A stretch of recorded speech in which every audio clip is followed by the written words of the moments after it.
Hello students. आज हम class 7th की साइंस की हिंदी मीडियम की वर्कशीट सॉल्व करेंगे। Worksheet number 16। ठीक है, इसका टॉपिक है उदासीनीकरण। तो किसी अम्ल और क्षार के बीच होने वाली अभिक्रिया क्या कहलाती है? उदासीनीकरण। जब अम्ल और क्षार दोनों आपस में मिलते हैं तो वो अभिक्रिया क्या कहलाती है? उदासीनीकरण। उसमें लवण और जल बनते हैं। ठीक है, साथ साथ उसमें ऊष्मा भी मुक्त होती है। उदाहरण के लिए एक उदासीनीकरण अभिक्रिया के दौरान बनने वाला लवण इस बात पर निर्भर करता है कि जो अम्ल है वो अम्ल कौन सा है और वो क्षार कौन सा है। ठीक है, जब सोडियम हाइड्रोक्साइड हमारा क्या होता है? क्षार होता है। ठीक है, जब सोडियम हाइड्रोक्साइड और हाइड्रोक्लोरिक अम्ल, ये दोनों ले लिए, सोडियम हाइड्रोक्साइड और हाइड्रोक्लोरिक अम्ल, इन दोनों को जब हम मिलाते हैं तो सोडियम क्लोराइड बनता है और साथ में जल बनता है और साथ ही साथ ऊष्मा निकलती है। ठीक है, अगर हम लेके देखें क्षार, इन्होंने क्या बोला है? सोडियम हाइड्रोक्साइड NaOH, और अम्ल कौन सा है? HCl। जब हम इन दोनों को आपस में मिलाएंगे तो Na आगे Cl के साथ जुड़ जाएगा, ये क्या बन जाएगा? NaCl प्लस OH यहाँ बचा और एक H यहाँ बचा। ठीक है, तो हम क्या करेंगे? इन दोनों को आपस में मिला देंगे तो H2O बन जाएगा, साथ साथ ऊष्मा इसमें से निकल जाएगी। ठीक है, अब इसमें जो हमारे लवण बनते हैं, ये जो हमारा लवण बना है ये कैसा हो सकता है? अम्लीय भी हो सकता है, क्षारीय भी हो सकता है और उदासीन भी हो सकता है। ये किसी भी प्रकृति का हो सकता है। अब एक क्रियाकलाप करके देखेंगे। अब क्रियाकलाप में क्या है कि एक परख नली लेंगे, हम उसमें हाइड्रोक्लोरिक अम्ल डालेंगे। ये क्या है? अम्ल है ये। ठीक है, जो कि रंगहीन होता है, जिसका कोई रंग नहीं होता। अब हम इसमें एक फिनोप्थिलीन सूचक डालेंगे। फिनोप्थिलीन सूचक की 2-3 बूंदें डालेंगे। हम उसे अच्छे से हिलाएंगे परख नली को और देखेंगे कि रंग में कोई परिवर्तन नहीं होता। ठीक है, अभी हमने हाइड्रोक्लोरिक अम्ल डाला था, अब हम इसमें सोडियम हाइड्रोक्साइड डालेंगे। सोडियम हाइड्रोक्साइड क्या होता है? क्षार होता है।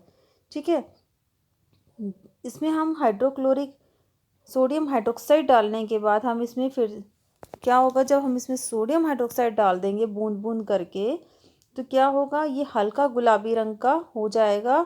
तब तक उसमें सोडियम हाइड्रोक्साइड मिलाएंगे जब तक कि उस विलयन का रंग हल्का गुलाबी ना आ जाए।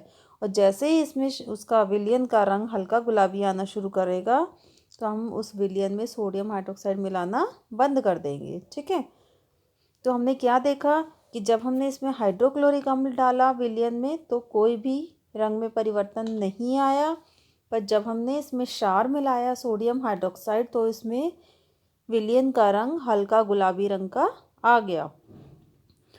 इस स्थिति में परख नली में लिया गया हाइड्रोक्लोरिक अम्ल जो होता है वो सोडियम हाइड्रोक्साइड के साथ द्वारा मिलकर, दोनों एक दूसरे के साथ मिलकर क्या करते हैं? इस पूरी अभिक्रिया को उदासीन कर देते हैं। ठीक है, तो हमने ये क्या देखा कि जब विलयन क्षारीय होता है तो गुलाबी रंग देता है और जब विलयन अम्लीय होता है तो रंगहीन रहता है। ठीक है, यदि हम उदासीनीकरण अभिक्रिया के तत्काल बाद देखेंगे तो परख नली हमें गर्म महसूस होगी।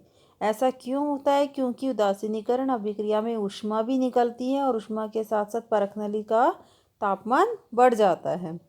ठीक है, तो अब हम इसका फर्स्ट क्वेश्चन करते हैं। उस अभिक्रिया को क्या कहते हैं जिसमें एक अम्ल किसी क्षार के साथ अभिक्रिया कर लवण और जल का निर्माण करता है। तो लवण और जल का निर्माण कहाँ हो रहा है? अम्ल और क्षार आपस में मिलते हैं, लवण बन रहे हैं, जल बन रहा है, तो किस प्रक्रिया में? उदासीनीकरण में। तो ये फर्स्ट का आंसर है। सेकंड क्वेश्चन है, सोडियम हाइड्रोक्साइड और हाइड्रोक्लोरिक अम्ल एक दूसरे को उदासीन कर लवण और जल का निर्माण करते हैं। सोडियम हाइड्रोक्साइड और हाइड्रोक्लोरिक अम्ल दोनों एक साथ मिलकर सोडियम क्लोराइड नमक और जल का निर्माण कर रहे हैं। ये बात सही है, तो इसका आंसर हो जाएगा सत्य। ठीक है, थर्ड क्वेश्चन है, उदासीनीकरण अभिक्रिया में निर्मित लवण जो होगा वो कैसा होगा? या तो अम्लीय होगा, क्षारीय होगा या फिर उदासीन होगा।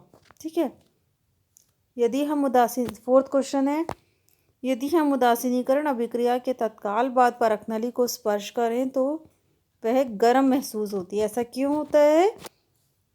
यहाँ हमने पढ़ा था क्योंकि उदासीनीकरण अभिक्रिया में ऊष्मा निकलती है जो कि परखनली के ताप को बढ़ा देती है। ये 4th का आंसर। तो आज की वर्कशीट हमारी कंप्लीट हो गई है। अब हम मिलेंगे अपनी नेक्स्ट वीडियो में, तब तक के लिए थैंक यू।